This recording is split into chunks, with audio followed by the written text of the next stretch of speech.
Ecuatorianos, en recientes circulaciones en línea, Boris Ávila, conocido TikToker y activista político, ha expresado sus opiniones sobre el actual panorama político, en especial hacia Daniel Noboa, también conocido, como le dice la gente, Novita. Su video se ha tornado controversial no solo por su contenido, sino también por las reacciones que ha suscitado en la comunidad de usuarios.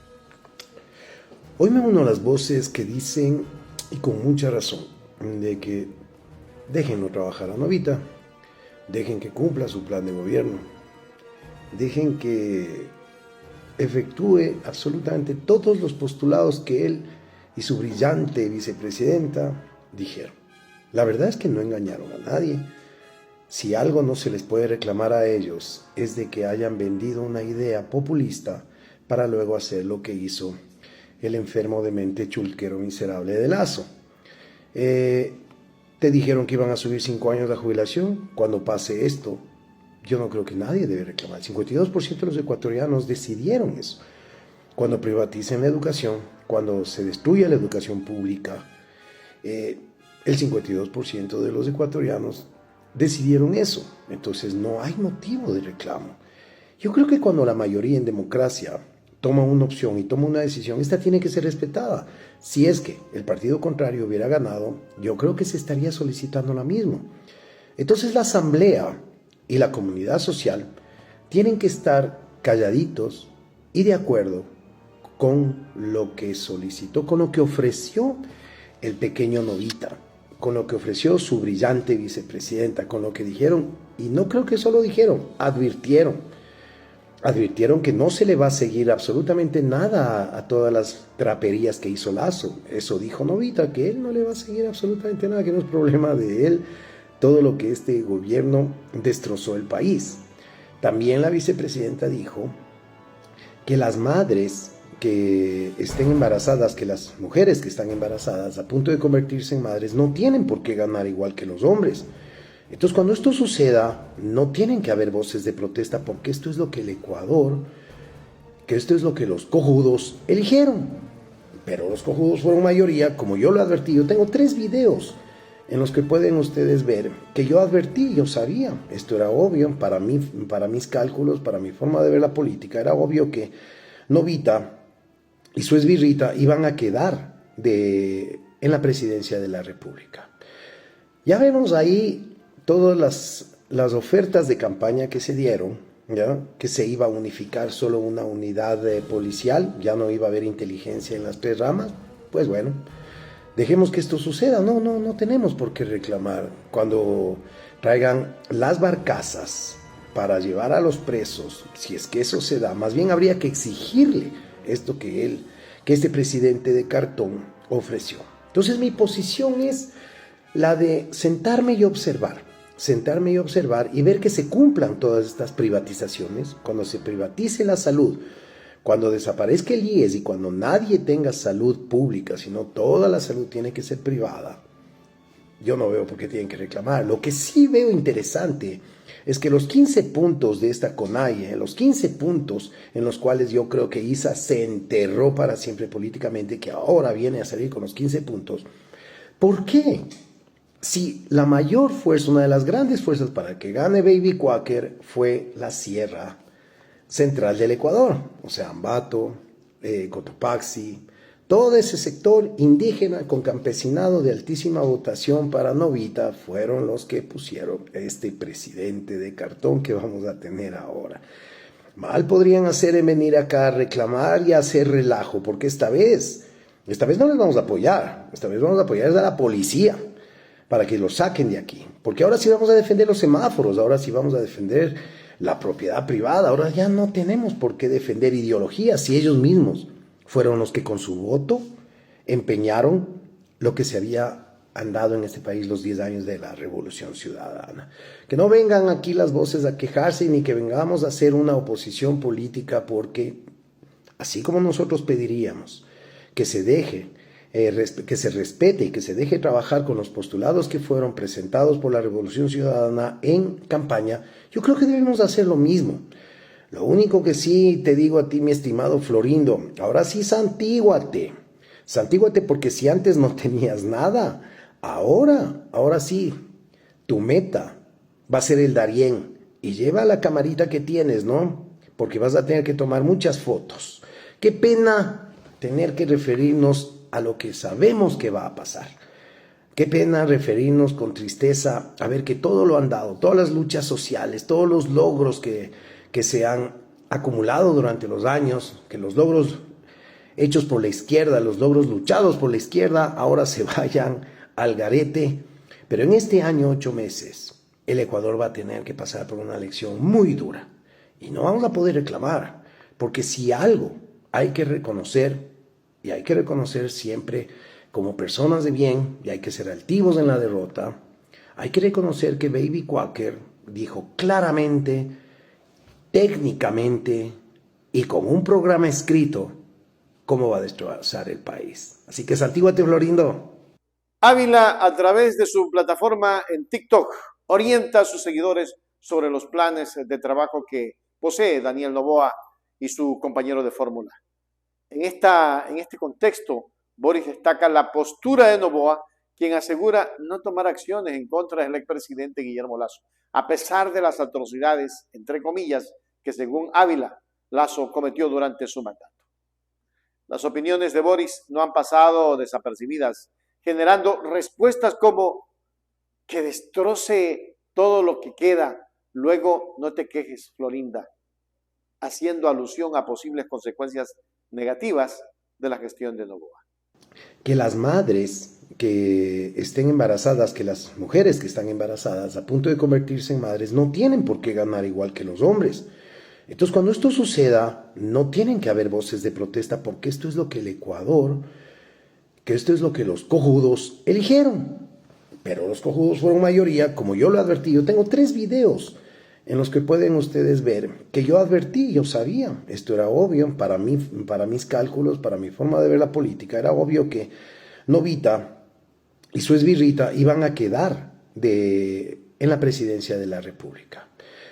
Ya vemos ahí todas las ofertas de campaña que se dieron, ¿ya? Que se iba a unificar solo una unidad policial, ya no iba a haber inteligencia en las 3 ramas, pues bueno, dejemos que esto suceda, no tenemos por qué reclamar. Cuando traigan las barcazas para llevar a los presos, si es que eso se da, más bien habría que exigirle esto que este presidente de cartón ofreció. Entonces mi posición es la de sentarme y observar y ver que se cumplan todas estas privatizaciones. Cuando se privatice la salud, cuando desaparezca el IES y cuando nadie tenga salud pública, sino toda la salud tiene que ser privada. En conclusión, el debate político en plataformas digitales como TikTok continúa siendo una herramienta poderosa para la expresión ciudadana. Boris Ávila recalca que el 52% de los electores eligió a Noboa y por ende deberán asumir las consecuencias de su gestión. La responsabilidad y el deber de estar informados recae en la ciudadanía, quien al final del día vive las consecuencias de sus decisiones electorales. El problema es que es todo el Ecuador el que paga las consecuencias por culpa del 52% que piensa que estuvo bien, cuando en realidad las cosas van a ser muy difíciles.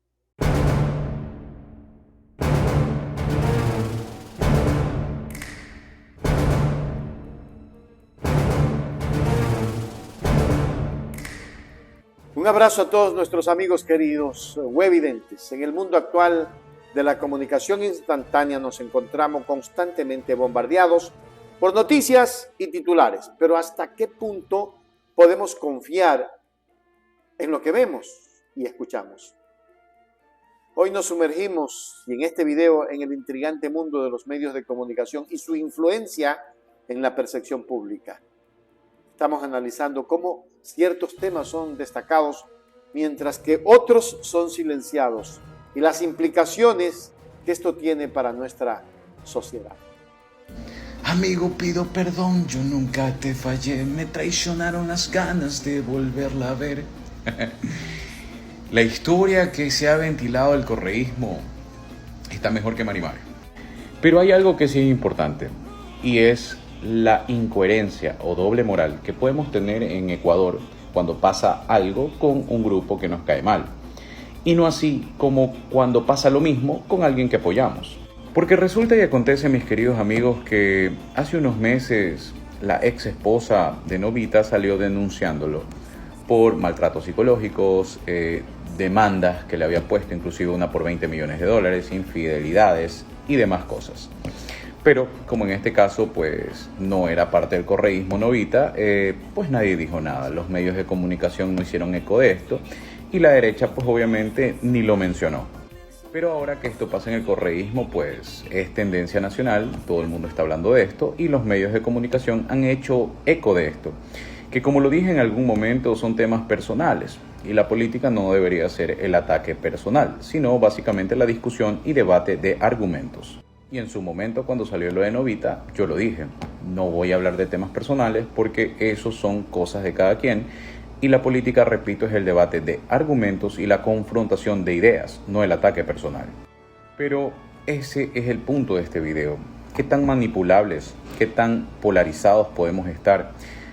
Ese es el problema que tiene Ecuador y por eso nunca vamos a salir adelante, porque resulta que cuando nos conviene, pues solapamos lo que nos conviene y cuando nos cae mal, pues ahí sí le damos con todo. Esto es más o menos cuando nos quejamos de la corrupción. No, que la corrupción, pero claro, te pasas la roja, si un vigilante te coge sin licencia, le das para las coimas, etcétera, etcétera. Es decir, la corrupción está mal cuando viene de otro lado, no cuando viene de nuestro lado o de quien nos cae bien o de nosotros. Y sí, por eso estamos como estamos.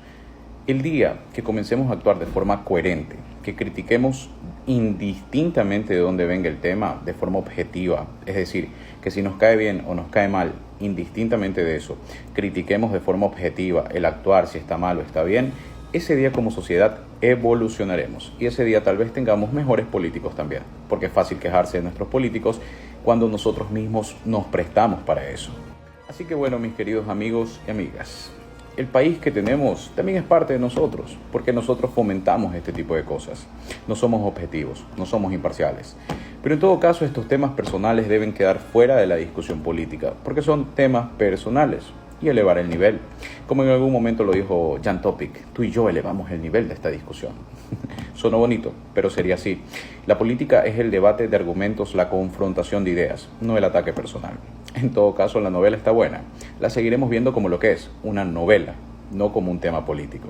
En todo caso, deberíamos de cambiar eso, ser objetivos y criticar de forma coherente las cosas cuando están mal, indistintamente de la donde vengan. Soy Sergio. Comencemos con un ejemplo reciente, el contraste en la cobertura mediática entre dos figuras políticas que son prominentes en nuestro país. Por un lado tenemos a Daniel Noboa, conocido como Novita, presidente electo del Ecuador, cuyas controversias personales parecieron quedar en la sombra.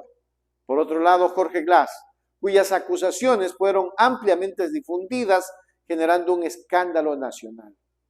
¿Por qué esta disparidad? El abogado Sergio, a través de un video que se viralizó en las redes sociales, señala precisamente esta diferencia en el tratamiento de las noticias. Según él, los medios tienen el poder de moldear la narrativa y decidir qué historias se convierten en titulares, cuáles no y cuáles son una telenovela. Esto no solo afecta la reputación de las figuras públicas, sino también la opinión del público y, en última instancia, el rumbo de decisiones importantes como probablemente las elecciones 2025.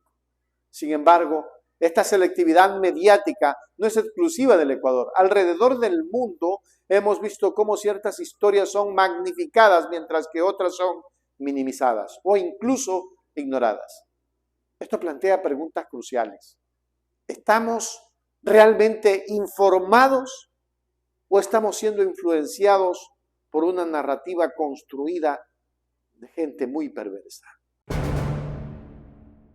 En conclusión, es esencial que como sociedad desarrollemos un pensamiento crítico y cuestionemos lo que consumimos en los medios.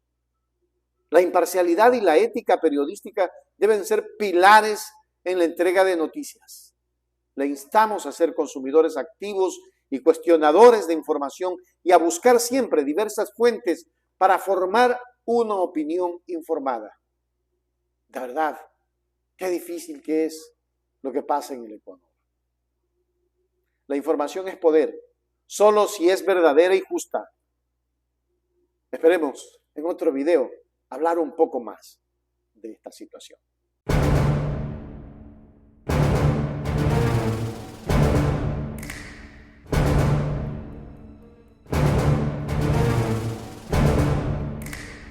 En tiempos recientes, las redes sociales han transformado de manera en la que nos comunicamos y nos informamos. Particularmente en Ecuador, la voz de los ciudadanos ha resonado fuerte a través de plataformas como TikTok. Un TikToker conocido en la red, muy conocido, como David Cueva, ha emergido como una voz crítica y reflexiva sobre los problemas actuales del país y las acciones o la falta de ellas de ciertos políticos. Hola Florindo, ¿te das cuenta que estos manes en campaña nunca te hablaron de medidas impopulares, de paquetazos? Hoy en día, hoy, todos los medios, todos los periodistas han hablado sobre medidas impopulares, porque no hay plata para poder cumplir las ofertas de campaña y poder pagar sueldos. ¿Te das cuenta cómo te engañan? Ojalá analices eso. Empezaron en los medios tradicionales, como Teleamazonas, la señorita Yaneli Nostroza, a posicionar la idea de que no hay dinero y de que no es posible repatriar los 1.500 millones que están en Suiza para inversión pública. Eso no es posible. Entonces, lo que ellos ahorita están comenzando a posicionar desde hoy es que es necesario generar políticas impopulares. En otras palabras, paquetazos. Así que, amigo, ojalá hagas conciencia de lo que acabas de hacer. Le diste el voto a la derecha ecuatoriana que siempre ha querido ellos tener sus beneficios, sus incentivos, pero a nosotros sí quitarnos los subsidios. Espero te des cuenta, ecuatoriano, ecuatoriana, que te engañaron otra vez. Que por votar por odio, el señor Daniel Noboa, lo primero que hizo en su día de transición con el señor Guillermo Lasso fue sentar a su derecha y nada más y nada menos que al economista Alberto Dajic, alguien que fue vicepresidente en el gobierno de Sixto Durán Ballén, un gobierno en el que se caracterizó por privatizaciones, por privatizar las empresas públicas. Y bueno, ese señor Dajic hoy en día lo único que tiene en su cabeza es privatizaciones y eliminación de subsidios. No tiene nada más. Y también habla sobre el IES, sobre los valores, ojo, con ajustar, aumentar los años de jubilación y el porcentaje a aportar. Algo que está en el plan de gobierno del señorito Daniel Noboa. Así que, amigo de la Sierra, ustedes que le dieron el poder hoy en día al señor Daniel Noboa, espero analicen que sí, vivimos en un mismo país llamado Ecuador, pero que vivimos circunstancias diferentes. Ustedes allá todavía no tienen lo que nosotros acá en la costa estamos viviendo en el día a día. Aquí todos los días matan, todos los días extorsionan. Y si no pagas vacuna, te matan. Eso está pasando aquí en la costa. Es algo que ustedes todavía no lo están viviendo. Pero tranquilos, recuerden cuando ustedes decían, cuando fue el gobierno de Lenín Moreno, cuando empezaron las matanzas en las cárceles, que ustedes decían que se maten entre ellos. No importa, son ladrones, son delincuentes, son bandas que se están matando entre ellos. ¿Se acuerdan? Bueno, esa violencia saltó a las calles y hoy en día está aquí en la costa, en los puertos. Esa es la violencia que vivimos. Pero esto se generaliza. Así que no creas que no te puede estar llegando, amigo, a tocar la puerta de tu casa, la puerta de tu negocio, a decirte, hey, amigo, tienes que pagarme por trabajar. Por estar aquí trabajando tienes que darme una cuota mensual. Y si no me pagas, te mato. Eso es lo que está en juego, señores. Pero bueno, ustedes le dieron el voto, una vez más, a la derecha, que le importa un bledo al país, le importa un pepino al pueblo, y que bueno, se está viendo desde el primer día, se está viendo esto ya. Estos cambios a favor de ellos y en contra del pueblo. Ojalá lo analices, mi estimado Florindo, y ya, la próxima elección, no te equivoques. El panorama político y económico en Ecuador es complejo. Muchos medios de comunicación han resaltado temas como la supuesta falta de fondos y las dificultades para obtener financiamientos. Estos temas, aunque relevantes, a menudo eclipsan otros problemas igualmente urgentes que enfrenta la nación. David Cueva, a través de sus videos, ha logrado arrojar luz sobre estos problemas, ofreciendo una perspectiva fresca y crítica. Su enfoque se ha centrado particularmente en las acciones de un político, del actual presidente de los ecuatorianos electo, Daniel Noboa, quien según el TikToker ha dejado de lado sus responsabilidades para viajar sin dar respuestas claras a la ciudadanía. En conclusión, el clamor público no solo se limita a las redes sociales. La población ecuatoriana espera respuestas concretas y soluciones a los problemas que enfrenta el país. La figura de Daniel Noboa se encuentra en el centro de este debate y muchos esperan que finalmente se dirija a la nación, ofreciendo soluciones y respuestas claras. Mientras tanto, TikTokers como David Cueva continuarán utilizando su plataforma para informar, educar y sobre todo para hacer un llamado a la acción y a la responsabilidad.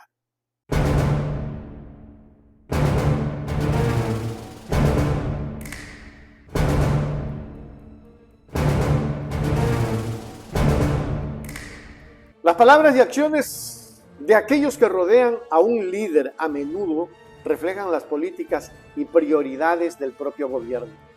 Recientemente, en una entrevista en Teleamazonas, Alberto Dajid, quien se presenta como asesor de Daniel Noboa, hizo declaraciones que han levantado muchas cejas y han suscitado preocupaciones entre los ciudadanos de Ecuador.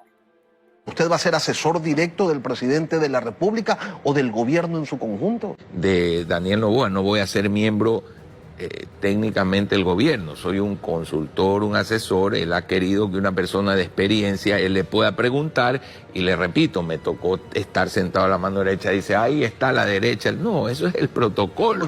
La vinculación de Dajid con el gobierno de Lenín Moreno, ampliamente conocido por muchos como uno de los gobiernos más problemáticos y nefastos del Ecuador, ha creado inquietudes sobre la dirección que tomará el gobierno de Daniel Noboa. Las referencias de la asesoría y decisiones que han erosionado la institucionalidad del país son alarmantes. Si las conquistas logradas por la ciudadanía, por los trabajadores y por la gente común corren el riesgo de ser privatizadas, estamos ante un escenario que podría sumergir a Ecuador en una crisis sin precedentes. ¿Usted va a ser asesor directo del presidente de la República o del gobierno en su conjunto? De Daniel Noboa, no voy a ser miembro técnicamente del gobierno, soy un consultor, un asesor. Él ha querido que una persona de experiencia, él le pueda preguntar y le repito, me tocó estar sentado a la mano derecha, dice, ahí está la derecha. No, eso es el protocolo. Oye, economista, usted... antes de aparecer en Carondelet a la diestra por protocolo del presidente electo, cotidianamente analizaba el país y señalaba cuáles debían ser las rutas que se debían seguir en distintos aspectos, en política de subsidios, en temas de seguridad social, por ejemplo. Y Daniel Noboa, de lo que ha planteado, pues se contrapone un poco a esa visión, podríamos decir, ortodoxa que tiene usted del manejo de la economía. ¿Cómo conciliar? Porque él ve las cosas de una manera y usted, el consultor, pues las ve de otra. Los consejos consultivos, por ejemplo, en Estados Unidos hay el Council of Economic Advisors, bajo cuyo esquema Lenín Moreno creó el Consejo de Asesores Económicos, sin haber votado yo por Lenín Moreno, a quien tengo aprecio y gratitud. Me nombró parte de ese consejo.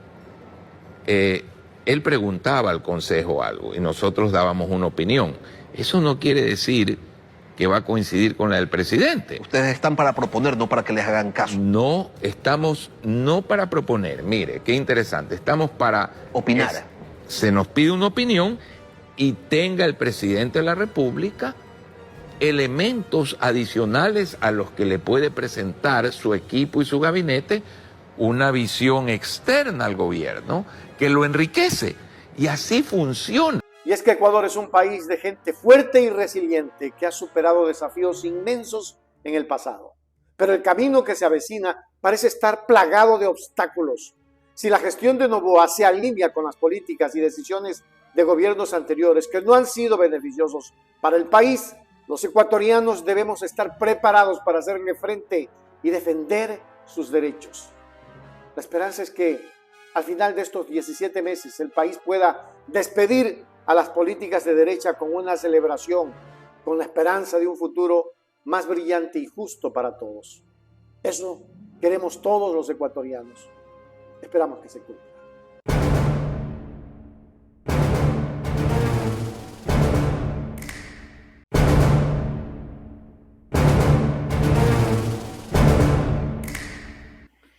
En una impactante revelación a través del medio digital Aposta, Anderson Boscan regresa y ha hecho público un escandaloso presunto pedido por parte del presidente Lasso. Según Boscan, el mandatario habría solicitado la compra de 1.000 millones en bonos internos del Estado al director del BIES, además de presionar al directorio de Petroecuador para que lleve a cabo una preventa petrolera. Estas acusaciones arrojan luz sobre las supuestas prácticas poco éticas en el más alto nivel del gobierno ecuatoriano. Los inoperantes estos, y se lo van a hacer cortos a ellos que quieren hacer algunas cosas de última hora. Entre las cosas de última hora, hoy, por ejemplo, en el BIES y en el IES están corriendo. ¿Por qué? Porque Guillermo Lasso, que ha estado 2 años jugando a los bonos como presidente de la República, le ha pedido, escucha esto que es importantísimo, Guillermo Lasso le ha pedido al director del BIES que vaya a comprar 1.000 millones de dólares en bonos internos del Estado. ¿Qué significa esto si el mundo financiero no es el tuyo como a mí? Significa que el presidente de la República está viendo el desmadre y el desastre de sus finanzas públicas, que se supone que era lo único que sabía hacer, porque es banquero, jugando a los bonos como presidente de la República, le ha pedido, escucha esto que es importantísimo, Guillermo Lasso le ha pedido al director del BIES que vaya a comprar 1.000 millones de dólares en bonos internos del Estado. Las acusaciones de Anderson Boscan no solo son sorprendentes, sino que también plantean serias interrogantes sobre la integridad del presidente Lasso y su administración. La presunta solicitud de compra de bonos internos del Estado por una suma tan colosal y la presión para realizar una preventa petrolera son acciones que podrían tener implicaciones financieras significativas para Ecuador. La veracidad de estas afirmaciones debe de ser investigada minuciosamente para garantizar la transparencia y la confianza en las instituciones gubernamentales. En conclusión, en medio de estas explosivas revelaciones, Ecuador se encuentra en un momento crítico. La confianza en la administración del presidente Lasso está en juego y la sociedad espera una investigación exhaustiva y transparente para determinar la veracidad de estas acusaciones. La rendición de cuentas y la integridad en el gobierno son fundamentales para el bienestar del país y la estabilidad de su economía. Este escándalo pone de manifiesto la importancia de mantener un escrutinio constante sobre los líderes gubernamentales y asegurarse de que actúen en el mejor interés de nuestra nación.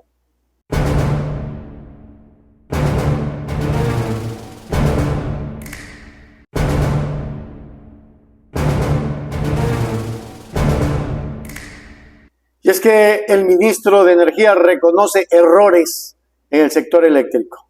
En una sorprendente declaración, el ministro de Energía y Minas, Fernando Santos Albite, ha admitido abiertamente los errores cometidos por el gobierno en medio de la crisis que afecta al sector eléctrico. Este reconocimiento inusual y honesto se produce en un momento en que la población busca respuestas y soluciones para afrontar los desafíos energéticos que enfrenta el país. Y hoy, que son palpables los cortes de energías por la ineptitud de ambos. ¿Reconocen algo, reconocen algún error desde el gobierno? Por supuesto. ¿Cuáles? Cuéntenos. Somos humanos, somos seres humanos. No tenemos la inteligencia artificial que todo puede prever. Pero lo que quiero decir es que nos tocó el cambio de una época, de un Estado que era un monopolio en el sector eléctrico e hizo crisis. Federación Hotelera, Comité Empresarial también, ellos hablan y claro, todos coinciden no solo en responsabilizar al gobierno sobre lo que está ocurriendo en el sector eléctrico, sino sobre las pérdidas que serían graves e incuantificables. ¿Qué les dice a ellos? También hubo la epidemia del COVID, ¿verdad? Impensada, vino de sorpresa y causó enormes daños. Así es la vida, llena de accidentes. No se pudo prever la intensidad de esta crisis. Lamento muchísimo, y lo que vamos a tratar es de minimizar el tiempo que dura. Las palabras del ministro Santos Alvite han generado un gran impacto en la opinión pública y la clase política. Al admitir los errores, reconoce la gravedad de la situación y la necesidad de tomar medidas inmediatas. Sin embargo, su comentario de "así es la vida" ha generado controversia y críticas, ya que algunos lo interpretan como una falta de empatía ante las dificultades que enfrentan los ciudadanos debido a los cortes de energía. La presión está aumentando sobre el gobierno para abordar eficazmente la crisis y minimizar los inconvenientes causados a la población por la ineptitud de presidente y ministro. En conclusión, la declaración del ministro de Energía, aunque valiente en su reconocimiento de errores, también plantea preguntas sobre la respuesta del gobierno a esta crisis. La población espera acciones concretas para resolver la situación en el sector eléctrico, garantizar un suministro estable de energía para que el Ecuador esté bien. La gestión de esta crisis será un desafío crucial para el gobierno y el tiempo dirá si las palabras de Santos Alvite se traducen en soluciones efectivas que mejoren la vida de los ciudadanos afectados o simplemente es uno más de los que siempre ha mentido a la población ecuatoriana.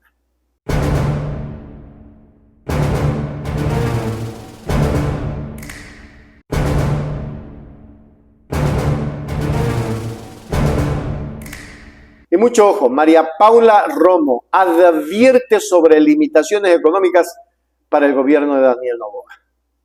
Esta mujercita, dirigente del movimiento Construye, ha lanzado una advertencia sorprendente sobre las limitaciones económicas que enfrentará el presidente Daniel Noboa en su mandato. En una declaración reciente en el programa Notimundo, Romo afirmó que Noboa gobernará con el presupuesto heredado de su predecesor Guillermo Lasso. Estas declaraciones plantean preguntas cruciales sobre las políticas económicas que marcarán el rumbo del país y cómo enfrentará Noboa los desafíos financieros. Miren ustedes, hablando del tema de las fechas, el momento en el que se instale el presidente ya va a haber pasado, no hay manera de que sea distinto, ya va a haber pasado la fecha en la que se puede presentar a la Asamblea Nacional un presupuesto. Entonces, la proforma presupuestaria con la que va a gobernar, la única con la que va a gobernar, es la prorrogada de este gobierno. ¡Qué barbaridad! Ya el hecho de que un gobierno no pueda presentar su presupuesto significa que su capacidad de gestión, su margen de actuación va a estar muy disminuido. Y el siguiente año, por cierto, como es año electoral, también el presupuesto es prorrogado. Entonces, gobernará sin poder presentarle nunca al país su propio presupuesto. Esa es la realidad. ¿Qué podría hacer? Podría tener en este momento una persona sentada al lado del ministro, un equipo sentado al lado del ministro de Finanzas, deteniéndolo de que por memorando evite que cuando se instale no pueda contratar ni siquiera a sus propios ministros, porque eso es lo que está pasando con las últimas decisiones del gobierno. Las palabras de María Paula Romo han generado un debate intenso en la esfera política ecuatoriana. La sugerencia de que Daniel Noboa podría estar con las manos atadas en términos económicos plantea interrogantes sobre la autonomía del nuevo presidente y la continuidad de las políticas económicas implementadas por el gobierno anterior. Es importante destacar que la economía es un tema central para la estabilidad y el desarrollo de cualquier país. Y la administración de los recursos sería fundamental en la gestión de Noboa. Los ciudadanos esperan respuestas claras sobre cómo abordará esta situación. En conclusión, la advertencia de María Paula Romo arroja luz sobre el panorama económico que enfrenta Ecuador bajo la administración de Daniel Noboa. La transición de un gobierno a otro puede ser un momento crítico en la dirección de un país y las decisiones económicas tendrán un impacto significativo en la vida de los ciudadanos. La atención estará centrada en cómo se gestionarán los recursos y se llevarán a cabo las políticas económicas en el futuro cercano, mientras el país enfrenta desafíos económicos y sociales. La grave situación que tenemos es gracias a la señora María Paula Romo, a Lenín Moreno y a todo el desastre que dejaron hecho en este país.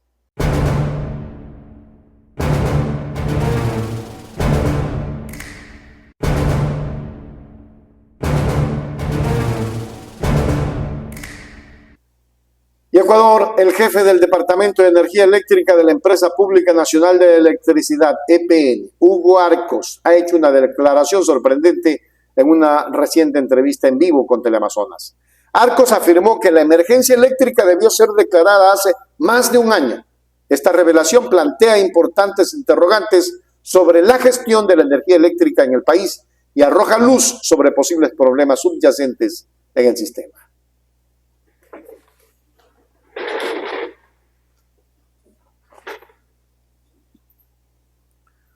Hugo Arcos explicó en la entrevista que la declaración de emergencia eléctrica es una medida crítica para afrontar problemas en el suministro eléctrico y garantizar la estabilidad. Sin embargo, su declaración de que esta medida debería haberse tomado hace más de un año sugiere que ha habido una falta de anticipación y planificación en la gestión de la energía en Ecuador.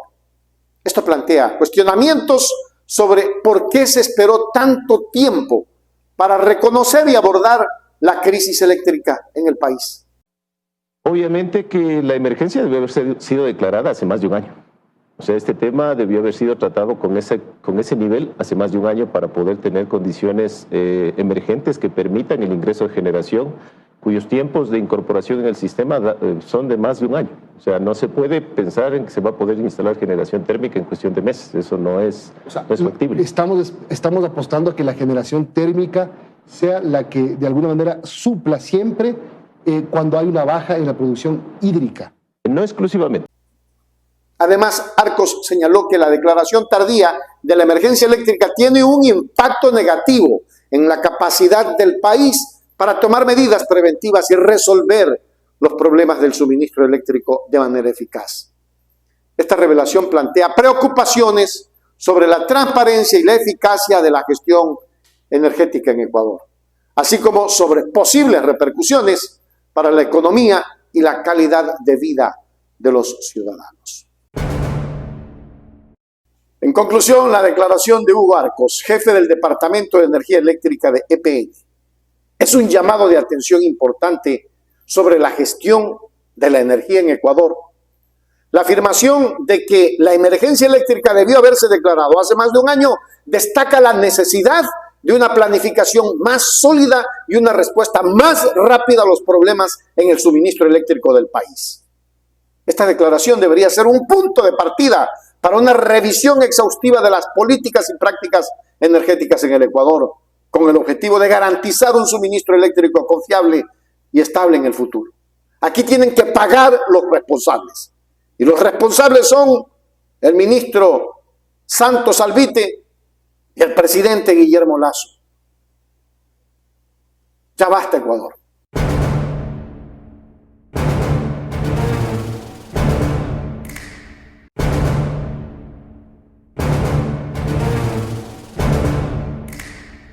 Y atención, Ecuador, el sector empresarial ha expresado su descontento y preocupación por la notificación de cortes de energía eléctrica que el gobierno ha calificado como necesarios.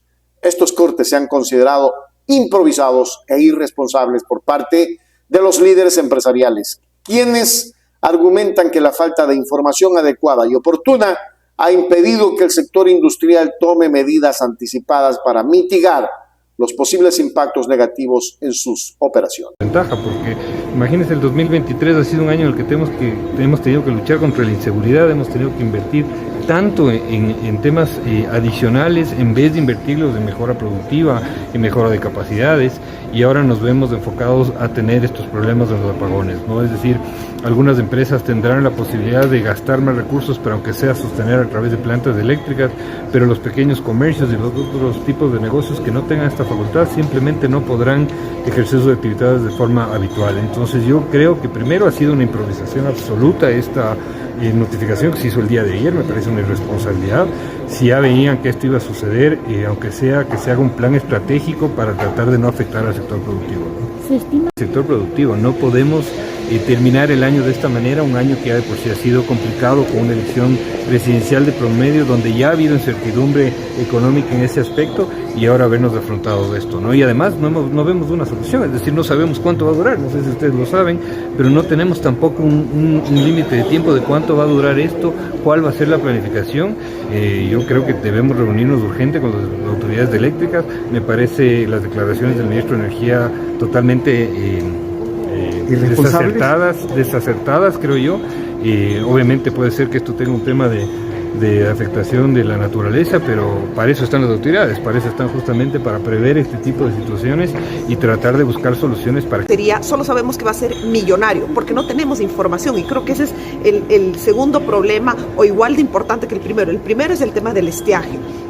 Pero si bien es cierto que la naturaleza es compleja, pero esto sí se puede prever, con diseño estructural adecuado y anticipándose con responsabilidad, esto sí se podía prever, y sobre todo ante un escenario así, posibilitar que ese impacto sea el menor posible. Nuestra frustración y la desesperación que estamos enfrentando actualmente desde el sector industrial, sobre todo, es la falta de información. Nos enteramos a través de una rueda de prensa, pese a todos los esfuerzos que hemos hecho durante semanas en tener contacto con las autoridades, donde nos decían no habrá apagones. Si tienen que llegar los apagones, lo mínimo es que se... Felipe Rivadeneira, representante de la Federación Ecuatoriana de Exportadores, ha señalado que la falta de comunicación efectiva por parte del gobierno sobre los cortes de energía eléctrica ha dejado al sector empresarial en un estado de incertidumbre y vulnerabilidad. La planificación adecuada es esencial para garantizar la continuidad de las operaciones y la seguridad de los trabajadores. Además, la falta de transparencia en cuanto a las razones detrás de estos cortes ha generado preocupaciones adicionales en la comunidad empresarial. María Paz Gevis también ha compartido su perspectiva, destacando que la relación entre el gobierno y el sector empresarial debe basarse en la confianza y la colaboración. La notificación inadecuada de cortes de energía eléctrica socava esa confianza y dificulta la capacidad de las empresas para adaptarse a situaciones imprevistas. En un entorno empresarial cada vez más competitivo, la comunicación efectiva y la planificación son fundamentales para el éxito y la estabilidad económica. En conclusión, la calificación de improvisada e irresponsable dada por el sector empresarial a la notificación de cortes de energía eléctrica por parte del gobierno refleja las preocupaciones legítimas de las empresas en Ecuador. La falta de información y la ausencia de una comunicación adecuada obstaculiza la capacidad de las empresas para tomar medidas anticipadas y proteger sus operaciones. Para promover un entorno empresarial saludable y colaborativo, es esencial que el gobierno y el sector empresarial trabajen juntos en la planificación y ejecución de medidas que afecten a la economía del país.